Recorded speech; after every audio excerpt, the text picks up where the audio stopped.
trinay pa ni Pedro, no, na, magdamag na nga kaming ng huli. Wala ngang huli. Pero anong kasunod? Pero dahil sinabi mo, gagawin namin.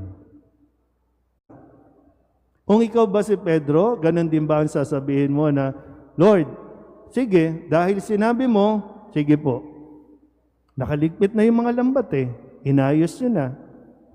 O ang kadalasan nagiging reaksyon natin, sino ka ba para turuan kami?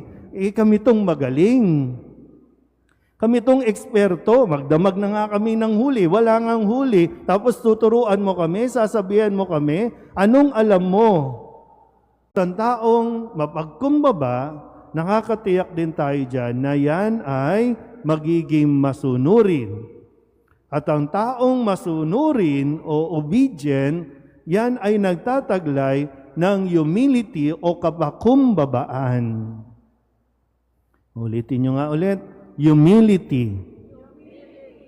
Obedience. Yan.